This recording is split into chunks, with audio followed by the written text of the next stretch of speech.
It was supposed to be a quiet night in Detroit, a charity match, just a few rounds to raise money for a children's hospital. But Muhammad Ali, standing in front of the man they called Iron Dave, did something that left even the cameras struggling to explain it. Under the arena lights, with his fists raised and 20,000 people watching, he stopped. He did not flinch. He did not blink. He just froze. Seconds stretched into something unbearable. Some in the crowd laughed. Others stood. The referee took a step forward. But what Ali saw, what only he saw, changed the entire meaning of that fight. Nobody knew the full story that night. But what happened in the ring would later be called one of the most powerful moments in the history of boxing, not because of a punch, but because of the one he never threw. And it all began with a letter, and a name Muhammad Ali had not heard in over 10 years. He stood by the window of his modest Manhattan hotel room, half-dressed in the tailored slacks and simple white shirt he would don for the midday press shoot. Outside, the summer humidity clung to the city, turning every breath into a warm whisper of asphalt and distant car horns. Ali tapped the nightstand radio with one fingertip, coaxing another note of muted jazz from its small speaker. The gentle trills of raspberries playing piano keys felt out of place, too light for the weight he carried in his chest. His focus, however, was not on the airwaves. It was on the single envelope slipped beneath the door 15 minutes ago, the neat loop of elegant cursive on its front, a shock of black ink against white paper. David Renshaw. He did not know a David Renshaw, not yet. He crossed the worn carpet in bare feet, each step a soft thud, and retrieved the envelope, its edges crisp, uncreased, as though it had never known another hand. He returned to the bed, sat with a subtle slump of his shoulders, and held the paper aloft beneath the flickering glow of the bedside lamp. The lamp's yellow light pooled across the bedspread, illuminating the name with solemn clarity. Ali's fingers hovered before the flap, then curled to catch its pointed edge. He hesitated, listening to the city beyond the closed window, the distant wail of an ambulance, the hum of traffic, the soft click of elevator doors in the hallway. In that muted chorus, he felt the familiar pulse of anticipation, the quiet hum that preceded every pivotal moment in his life. He ripped the seal with a single movement, the paper tearing along its lip. Inside lay a single folded sheet, creased at the center and still warm from clandestine passage. Ali refolded the envelope carefully, placing it on the bed beside him, then smoothed the letter's face with a delicate thumb. He brought it to his nose, no scent, just the matte texture of newsprint. He opened the sheet and read, "Dear Muhammad, if this finds you well, I ask for just 1 hour of your time. I have no ring announcement to make, no title belt at stake. What I wish is to see you in the ring one final time, not to fight, but to stand together, shoulder to shoulder, before my health fails entirely. I awaited no public fanfare. This is purely personal. You once told me strength came from purpose. I have found mine. Meet me at Olympia Hall next Thursday at 5 p.m. Your old friend, David Renshaw." He thumbed the signature, its last name spelling a door he did not realize still stood ajar in his memory. The name tugged loose fragments of a past buried beneath years of triumph and scrutiny. A courtroom hush, the low murmur of lawyers, a judge's gavel punctuating the air, and a lone voice standing for him when so many voices had turned away. He remembered the man's face, somber and earnest, and a fleeting flicker of gratitude that had once warmed a colder moment. Ali folded the letter along its original crease, eyes fixed on the neat, handwritten script. The pause stretched out, filling the room as he fought off the habit of speaking to the silence. He leaned back, resting his head against the headboard. The summer breeze finally found a crack in the window, stirring the thin cotton sheets. It made the letter flutter in his hand, as though urging him to act. He let the letter slip from his fingers to the comforter. No exclamations, no vows, just the steady inhale and exhale of a man standing at a crossroads. The radio drifted on, its jazz mixing with his thoughts, each horn note a call to remember what had been done for him. He pressed his palms into his temples, recalling the precise timbre of Renshaw's courtroom voice, a sound he had not heard in decades. Finally, he rose and crossed to the lamp, extinguishing its glow. The room fell into half-light, shadows shifting across the bed where the envelope and folded letter rested like relics. He reached across and slid the sheet back inside its envelope, sealing his decision inside that same neat loop of black ink. Without another glance at the room or the city beyond, Muhammad Ali dressed quickly, pulling on his polished loafers, then grabbed his overcoat from the closet. He clipped the folded envelope to the inside pocket, ensuring it lay flat against his heart. One last look in the mirror revealed a calm face, no quiver in his lips, no tremor in his hands. He stepped into the hallway, each footfall confident, echoing against the patterned carpet.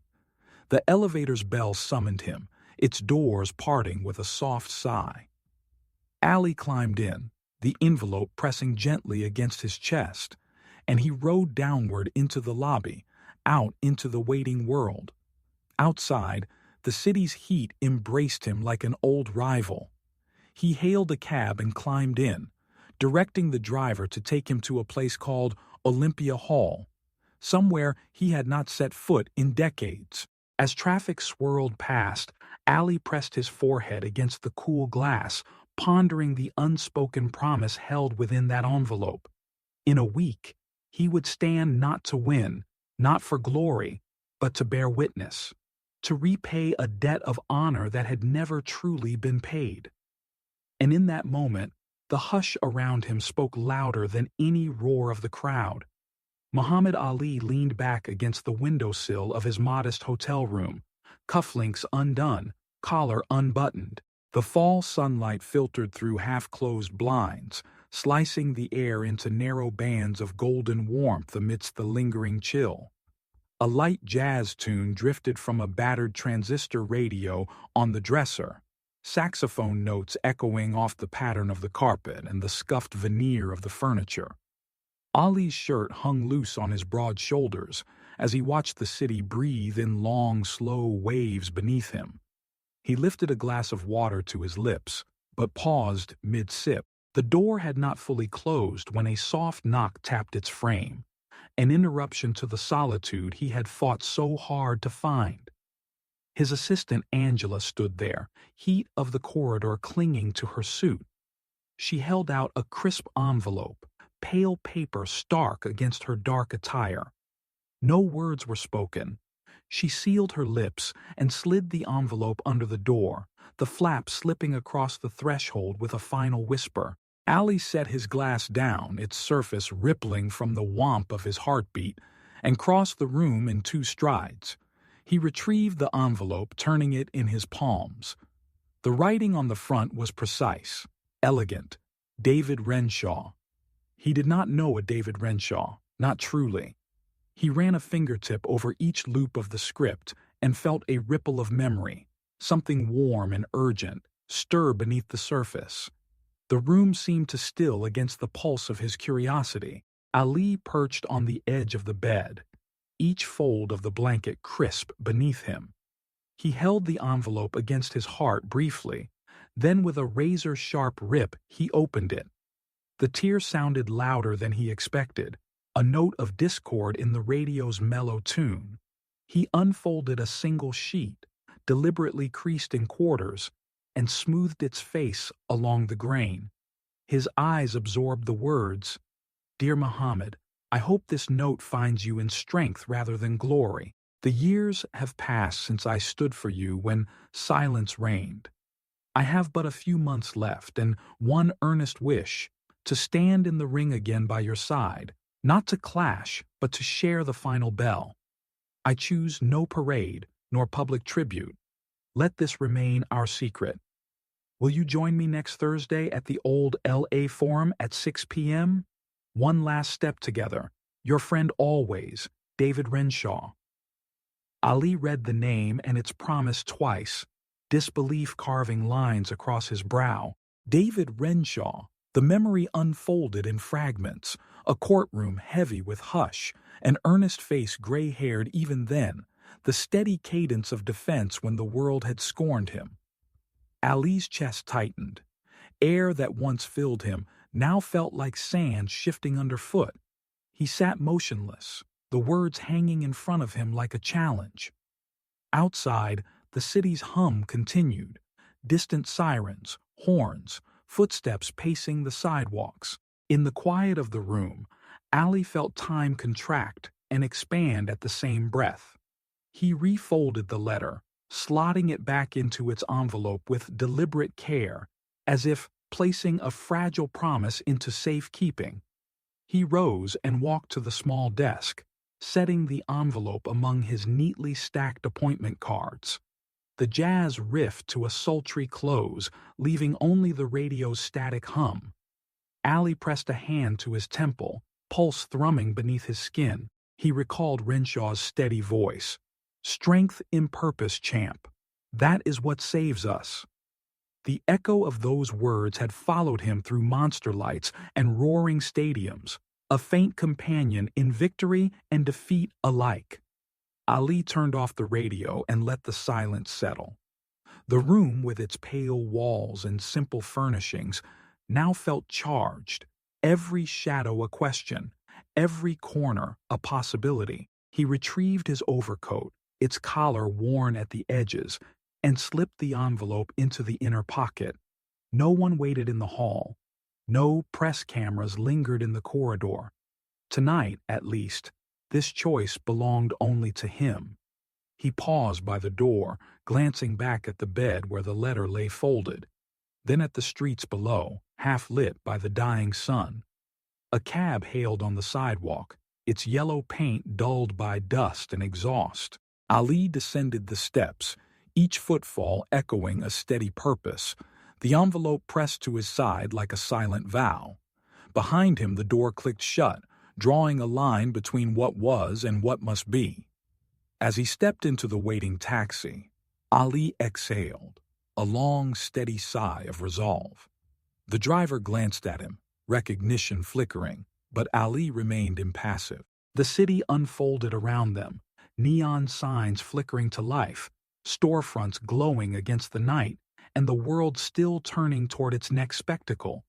Yet for Ali, the only stage that mattered was already set, a ring in Los Angeles, an invitation, and a chance to reclaim a bond forged in quiet courage. And so he leaned back, the envelope hidden close, and directed the cab toward an ordinary night turned extraordinary. Muhammad Ali entered his small New York hotel room just after mid-afternoon, the late summer sun slanting through slatted blinds and painting narrow bars of gold across the threadbare carpet. He unbuttoned his dinner jacket, still crisp from the dry cleaner, hung it over the back of a wooden chair and peeled away his tie, gathering its length in one hand. The radio on the dresser whispered cool jazz, a drum brush stirring the hush, sax moaning softly like distant thunder. In the mirror above the sink, Ali's reflection revealed a face both familiar and distant. Chiseled cheekbones, dark eyes deep with measures of triumph and trial. He poured himself a glass of water, the ice cubes clinking like small bells, and took a slow sip, letting the coolness wash away the staleness of an endless day of interviews, photographs, and handshakes. The rhythm of that glass settling back on the lacquered wood was the only sound besides the music, and Ali closed his eyes for a moment as if to capture the stillness before it slipped away. A gentle tap at the door frame disturbed the quiet. Ali glanced up, noting the frost of curiosity across his features. His assistant, Roland, stood just outside, trench coat buttoned high against a sudden chill. In one gloved hand, he held a slender white envelope, sealed but for a single monogram in dark blue wax. No introduction, no flourish, just the envelope, resting against Roland's palm like a delicate promise. Allie nodded, and Roland slipped inside, placing the envelope atop the low dresser. The envelope's surface was smooth as river stone, the edges sharply scored. Allie rubbed his fingers across the flap, tracing the neat loop of script that bore his name and an address he did not recognize. 1066 Westwood Boulevard, Los Angeles. Rotund, confident letters formed David Renshaw, as though the writer's hand had been steady with purpose. Allie's eyebrows lifted. He had no recollection of ever meeting a David Renshaw, yet the name flared somewhere in his past, an echo he couldn't quite place. With careful deliberation, he broke the wax seal, the paper tearing with a faint crack that startled him. He unfolded the letter, creasing it back along its original two folds, and watched as it settled flat against his palm. He read the lines twice, each word settling into him like a stone thrown into still water. Dear Muhammad, if this letter reaches you, know that time has grown short. 20 years have passed since you rose from the gravel to command the ring, and greater tests than championships still lie ahead. I have little longer to stand, but one wish remains: to meet you once more beneath the ropes, not to fight, but to stand alongside as fellow soldiers of spirit. No public spectacle, no cameras, only two men and the echoes of what was. Will you join me next Thursday at 6 p.m. at the Old Olympic Auditorium in Los Angeles? One final bell and nothing more. Yours in enduring respect, David Renshaw. Ali's breath caught at the invitation. He recognized the Olympic Auditorium, a place of ghosts and glory where he had once danced in triumph, body moving as if guided by the wind. Now it called him back, not for conquest, but for companionship. He folded the letter slowly, careful not to crease it further, then pressed it to his heart for a moment as if to measure its weight. He sank onto the edge of the bed, the wooden frame creaking under his lean bulk. The shadows in the room deepened as the sun slipped lower, and Ali's world narrowed to that folded sheet of paper. Memories, half forgotten, surfaced like fragments of a dream. A courtroom packed with onlookers, the hush as a man rose to speak in his defense, a voice firm and true that silenced doubters. He remembered feeling hope bloom within him, fragile and fierce. Now, decades later, that same hope flickered in the dim light. Ali reached into his jacket, withdrew a pen, and wrote on the blank flap beneath Renshaw's signature, I accept. He paused, pen hovering, reflecting on how few words could alter a life's course. Folding the letter into its envelope, he tucked it into his breast pocket, close to his heart. He rose and walked to the window, the city stretching out beneath him, taxis inching along Broadway, pedestrians weaving through crosswalks, the skyscraper's glass facades glowing amber. His reflection in the pane showed a man at ease, yet braced against the unknown. The mail had brought him an appointment that would not be televised, a moment unwitnessed by millions. It was an invitation to something far more intimate than a title defense, a chance to reconcile who he had been with who he had become. Ali turned from the window and gathered his robe, slipping it on as though preparing for a ritual. He unhooked the bedside lamp and switched off its glow, plunging the room into gentle darkness. He stood at the threshold, every breath steady, every muscle taut with resolve. Then he stepped into the hallway, each footfall echoing down the corridor, carrying him toward a destiny shaped not by lightning-fast jabs or roaring arenas, but by the simple act of standing shoulder to shoulder one final time. He paused mid-stride as the evening sunlight slanted through the blinds, casting long, thin shadows across his sparsely furnished hotel room. Muhammad Ali stood in his unpolished leather shoes, the satin lining of his robe tangling underfoot as he approached the small desk by the window. The city beyond hummed with traffic and distant sirens, a steady pulse beneath the tired glow of overhead lights. Ali's shoulders bore the weight of expectancy. His next bout was weeks away, yet something more urgent pressed upon him in this hush. On the desk lay a single white envelope, its edges crisp and the seal intact. Ali's assistant must have slipped it beneath the door moments ago. They exchanged no glances, shared no words. The envelope bore no logo, and the inked name along its front was unfamiliar. David Renshaw. Ali bent over, fingertips brushing the smooth surface, feeling the faint ridges of printing paper, the subtle warmth left by a human hand. Every breath drew in the must of stale upholstery, mingled with faint traces of Chanel No. 5 from a guest long departed.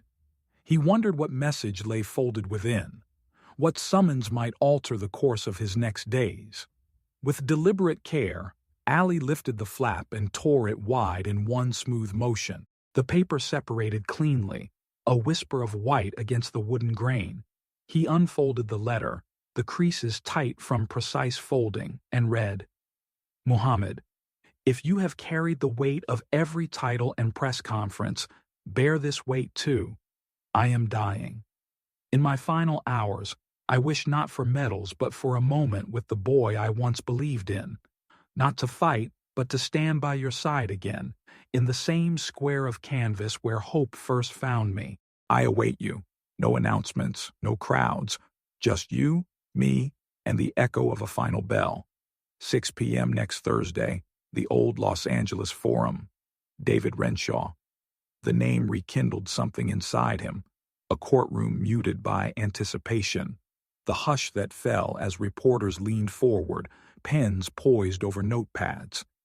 David Renshaw, he had been the lawyer who defended Ali when the world had turned its back. He remembered the crisp black robes, the gentle persistence of Renshaw's voice, the way he refused to yield even as witnesses jeered. He remembered relief, incandescent and urgent, that had filled his chest so completely it felt as if every cell awoke in gratitude. Ali folded the letter with the precision of a man who had repeated a single phrase for 1,000 interviews. The folds kissed each other in perfect alignment before he slipped the sheet back into its envelope and pressed it to his heart. A hard pulse thrummed beneath his ribs. Respect, sorrow, determination, anchored by the knowledge that this was no publicity stunt. Renshaw was not a promoter, nor a network executive. He was a man whose life had intersected with Ali's at a crossroads of judgment and compassion. He sank onto the battered armchair, its fabric coarse against his robe, and let the silence settle. The jazz on the radio paused between songs, leaving only the soft hiss of static. Ali's mind replayed the details. The lawyer's wire-rimmed glasses, the slight tremor when he assured Ali he believed in him, the handshake that felt like a pact sealed. Now that pact called him back, to honor a promise unspoken, to step into a ring not for fame but for fellowship. The soft chime of the room's clock nudged him to action. He rose, smoothing his hair with palms that had thrown 1,000 punches, yet never forgot a single vow. He reached into the coat he had draped over the chair and withdrew the pen he always carried for autographs. On the envelope's back, beneath the seal, he scrawled 2 simple words: "See you." The ink bled slightly into the porous paper, but the sentiment was resolute, unyielding. As he tucked the envelope into his inner pocket, Ali glanced at the mirror across the room. His reflection stared back, eyes steady, jaw firm, an unspoken narrative etched across every line of his face. He had fought in Zaire, Manila, and countless arenas where the roar of the crowd threatened to drown out his own heartbeat. Yet none of those battles had demanded what this letter demanded: The courage to meet a man who once stood between Ali and ruin, to stand as equals not in combat, but in kinship. He turned from the mirror, the room's half-light retreating behind him, and lifted the receiver to dial the forum's central number. His voice was calm, measured, a champion's tone, soft as the dusk. "This is Muhammad Ali. I'll see you there." The click at the other end confirmed acceptance. He hung up and retrieved his jacket from the chair, sliding it on as though preparing for a far more intimate bout. In 2 hours, he would board the evening flight. In a week's time, he would step into a ring not filled with thousands of yelling fans, but with the echo of shared memory, the soft slide of canvas under his feet, and the final, gentle toll of a bell that marked not an end, but a farewell. Muhammad Ali stepped into the narrow corridor of the modest Midtown Hotel just as the afternoon sun dipped below the buildings, flooding the dim hallway with a slant of cooling light. He closed the heavy door behind him, the click of the latch echoing off the faded wallpaper and threadbare carpet. A soft jazz melody poured from a battered transistor radio resting atop a scarred wooden dresser, its saxophone voice lingering in the stale air. Ali shrugged off his dark sports coat, folded it over his arm, and moved toward the small desk by the window, where a single white envelope stood upright, as if waiting to be noticed. He paused in front of it, fingertips brushing the envelope's crisp edges. No return address, no logo to betray its origin, only his name, Muhammad Ali, written in precise, looping script across the front. The simplicity nagged at him. He had received countless invitations and contracts, all slick with publicity and heavy with expectation. Yet this felt different. He bent over the desk, careful not to spill the cold water he'd poured moments before, and slit the top with a small letter opener. The paper parted in a quiet tear, revealing a single sheet folded twice, creased from prior handling. Ali unfolded the paper, each motion deliberate. His eyes scanned the black ink. "Dear Muhammad, by the time you read this, you may recall a courtroom 20 years past, where a young man was accused, and the world whispered his name with contempt. I was the stranger who stood beside you then, arguing for truth when all else fell silent. My time grows short. The disease consumes me faster than justice ever could.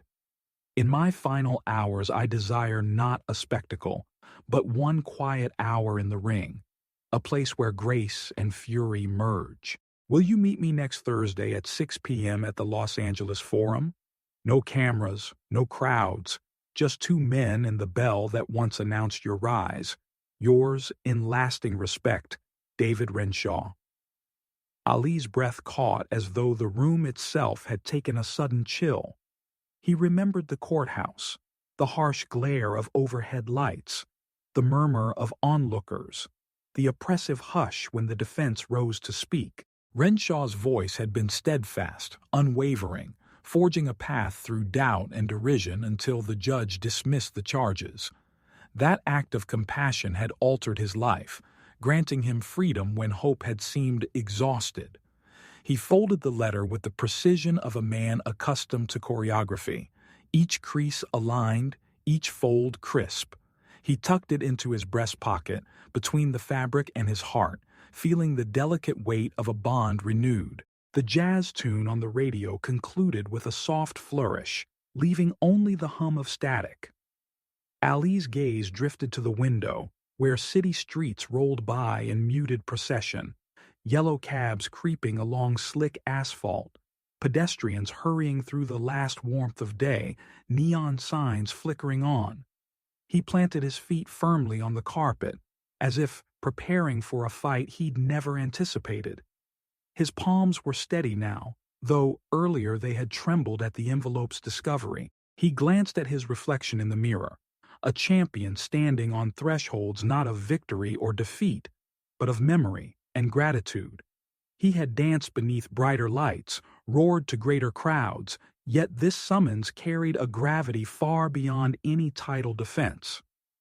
Ali walked to the small desk, seized the telephone receiver, and dialed the number scrawled beneath Renshaw's signature. Each click of the rotary dial felt like the ticking of a clock counting down towards something inevitable. A brief pause. Then a voice answered in clipped tones, confirming his presence. "This is Muhammad Ali," he said, voice calm and measured. "I'll be there." He replaced the receiver, its cord coiling about his hand like a lariat, and turned off the radio, plunging the room into silence. The absence of sound was not empty. It was pregnant with possibility. He slipped on his sports coat, buttoned the top button, and gathered the letter opener, small and unassuming, as though it might serve as a token of the evening's purpose rather than a tool.